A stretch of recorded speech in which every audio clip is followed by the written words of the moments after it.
ये आकाशवाणी रायपुर है। छत्तीसगढ़ी समाचार बुलेटिन के संग मीनल तिवारी के जय जोहार। अब सुनाओ आज के प्रमुख समाचार। उप मुख्यमंत्री आज रायपुर में डायल 112 फेज 2 नेक्स्ट जनरेशन सेवा के करें शुभारंभ। 54 नवा इमरजेंसी गाड़ी ला हरियर झंडी दिखा के करें रवाना। स्कूल शिक्षा विभाग अवैया शिक्षा सत्र बर सरकारी स्कूल मन में स्थानीय शुल्क बढ़ाए के करे है आदेश जारी। और दवाई के ऑनलाइन बिक्री के विरोध में आज छत्तीसगढ़ समेत देश भर में दवाई व्यापारी मन दुकान राखिन बंद। अब समाचार विस्तार ले। उप मुख्यमंत्री विजय शर्मा आज रायपुर पुलिस परेड मैदान में डायल 112 फेज 2 नेक्स्ट जनरेशन सेवा के शुभारंभ करीन। ये मौका में ओमन 54 नवा इमरजेंसी गाड़ी ला हरियर झंडी दिखा के रवाना करीन। ओमन किहिन की पहली डायल 112 सेवा सिर्फ 16 जिला तक सीमित रहीस, जेकर बढ़वार अब प्रदेश के सबो 33 जिला में कर दे गे है। उमन यहू बताइन कि सबो गाड़ी में आधुनिक GPS system, smart control monitoring system और डिजिटल कम्युनिकेशन तकनीक हवय। डायल 112 में पुलिस सहायता, फायर ब्रिगेड, मेडिकल इमरजेंसी, महिला हेल्पलाइन, चाइल्ड हेल्पलाइन, आपदा प्रबंधन और हाईवे इमरजेंसी जैसन सबो आपातकालीन सेवा ले जा सकत है। छत्तीसगढ़ के स्कूल शिक्षा विभाग अवैया शिक्षा सत्र पर सरकारी स्कूल मन में स्थानीय शुल्क बढ़ाए के आदेश जारी करे है। ये नवा दर सरकारी स्कूल के संगे संग आत्मानंदी स्कूल और अनुदान मिले विद्यालय मन में घलो लागू होही। जारी आदेश के मुताबिक हाई स्कूल स्तर के विद्यार्थी मन के स्थानीय शुल्क 410 रुपया ले बढ़ा के 500 रुपया करे गे है। उन्हें उच्चतम माध्यमिक स्कूल के लइका मन ला 445 रुपया के जगह 550 रुपया देवर पड़ी। विभाग के मुताबिक नवा दर अवैया शिक्षा सत्र ले लागू हो जाही। केंद्रीय कृषि मंत्री शिवराज सिंह चौहान कहिन है कि अंतर्राष्ट्रीय बाजार ले उर्वरक लेना मुश्किल हो जाते। ओमन रासायनिक उर्वरक में निर्भरता कमती करे बर जैविक खेती में ज्यादा जोर दीन। श्री चौहान कहिन कि वैश्विक चुनौती के बादो केंद्र सरकार किसान मन बर पर्याप्त खातू आपूर्ति सुनिश्चित करे के प्रयास करत है। ओमन छूट वाले खातू के दुरुपयोग के खिलाफ चेतावनी दीन और राज्य ले नकली और घटिया किस्म के खातू के आपूर्ति करैया मन के खिलाफ कड़ा कार्रवाई करे किहिन है। केंद्रीय शिक्षा मंत्री धर्मेंद्र प्रधान आज नई दिल्ली में एक उच्च स्तरीय बैठक के अगुवाई करीन, जेमा अवैया नीट यूजी के फेर ले परीक्षा के तैयारी ला देखीन। परीक्षा के आयोजन में ईमानदारी और साफगोई के जरूरत में जोर देवा श्री प्रधान निर्देश दीन कि पाछू परीक्षा में जौन कमी रहीस तेला दुरियाए जाए। बैठक के बेरा सबो राज्य के जिला मजिस्ट्रेट और पुलिस अधीक्षक के संग मिलके बैठक करे के निर्देश देगिस, जेकर ले परीक्षा के व्यवस्था बने ढंग ले होवे। छत्तीसगढ़ के शहरी नागरिक सहकारी बैंक में आधुनिक बैंकिंग सुविधा के बढ़ावा करे जाही। इस संबंध में सहकारिता आयुक्त और पंजीयक सहकारी संस्था महादेव कावरे रायपुर में समीक्षा बैठक करीन। बैठक में राज्य के 12 शहरी सहकारी बैंक के प्रतिनिधि संगरीन। सहकारिता आयुक्त बैंक ला मोबाइल बैंकिंग, इंटरनेट बैंकिंग और आधार आधारित भुगतान प्रणाली जैसन सुविधा शुरू करे के निर्देश दिन है। एकर ले प्रदेश के सहकारी बैंक में डिजिटल सेवा ला बढ़ावा मिलही और लोगन ला बने सुविधा मिल सकी। भारतीय सेना कोतिली अग्निवीर भर्ती के तहत अग्निवीर लिपिक और स्टोर कीपर टेक्निकल पद पर हुई परीक्षा के परिणाम घोषित कर दे गए है। ये परीक्षा में छत्तीसगढ़ के 20 जिन उम्मीदवार मन ला सफलता मिले है। परीक्षा के नतीजा भारतीय सेना के वेबसाइट में हवय और सेना भर्ती कार्यालय रायपुर के नोटिस बोर्ड में घलो देखे जा सकत है। पास हुए उम्मीदवार मन ला काली 21 मई के बिहनिया 9 बजे सबो दस्तावेज संग नवा रायपुर के सेना भर्ती कार्यालय में उपस्थित होय बर पड़ही। छत्तीसगढ़ी समाचार बुलेटिन आप मन आकाशवाणी रायपुर ले सुनत हव। छत्तीसगढ़ के खबर ले है आपकी वास्ता और खबर के विश्वसनीयता ले है हमार वास्ता। आकाशवाणी समाचार रायपुर के प्रादेशिक समाचार बुलेटिन के संगे संग हमार समसामयिक कार्यक्रम आप रेडियो के संग अपन मोबाइल में घलो सुन सकत हो। आकाशवाणी समाचार फेसबुक, ट्विटर और यूट्यूब में घलो हावय। हमार फेसबुक पेज हरे Chhattisgarh news on AIR, Twitter handle CGAIR news और हमार यूट्यूब चैनल हरे छत्तीसगढ़ AIR न्यूज। तो अब रेडियो के संगे संग आपके मोबाइल के माध्यम ले हम आप तक पहुंचत हन। छत्तीसगढ़ के हर खबर पर सुनत रहो आकाशवाणी समाचार।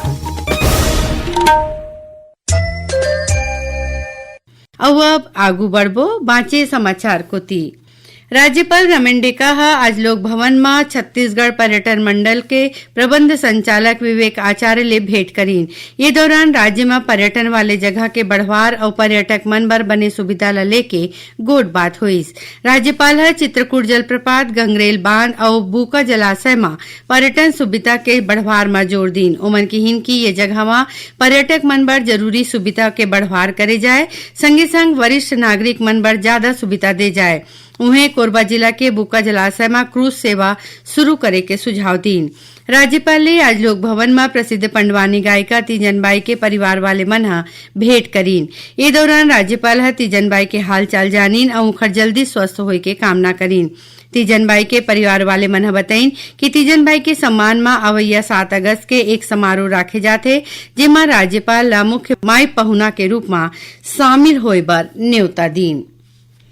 दवाई की ऑनलाइन बिक्री के विरोध में आने केमिस्ट संगठन मन आज देश भर में हड़ताल के आह्वान में छत्तीसगढ़ समेत देश भर में दवाई दुकान बंद राखीन।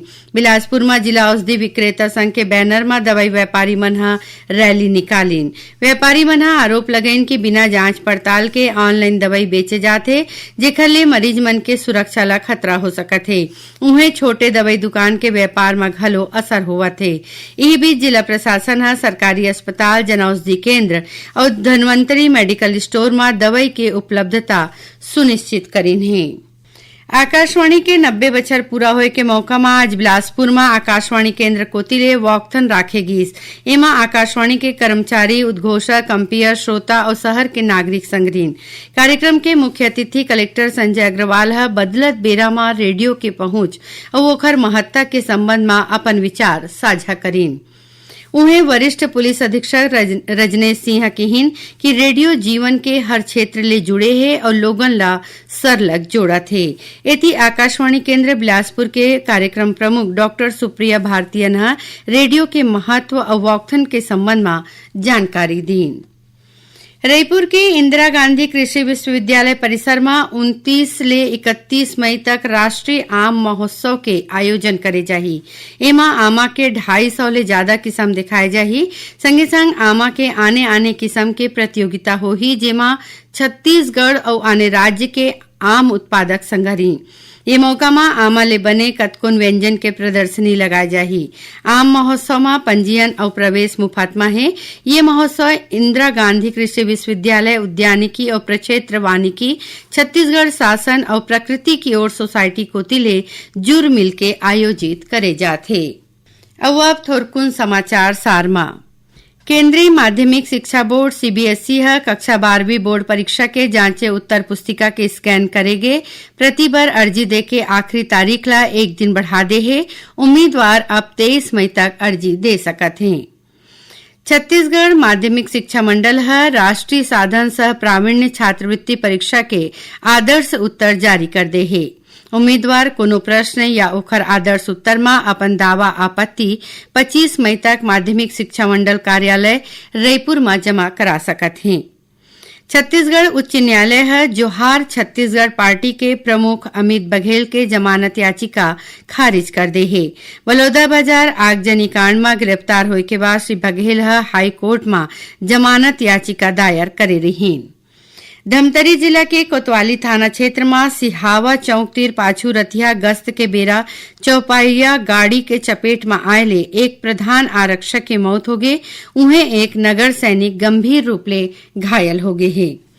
और दुर्ग में 22 मई के जिला स्तरीय रोजगार मेला और प्लेसमेंट कैंप लगाए जाही। Chhatrapati Shivaji institute of technology में होवैया ये आयोजन में 10वीं ले लेके इंजीनियरिंग, नर्सिंग और मेडिकल योग्यता वाले उम्मीदवार मन ला रोजगार के मौका मिलही। आखिर में प्रमुख समाचार एक घाव फेर। उप मुख्यमंत्री आज रायपुर में डायल 112 फेज 2 नेक्स्ट जनरेशन सेवा के करीन शुभारंभ। 54 नवा इमरजेंसी गाड़ी ला हरियर झंडी दिखा के करीन रवाना।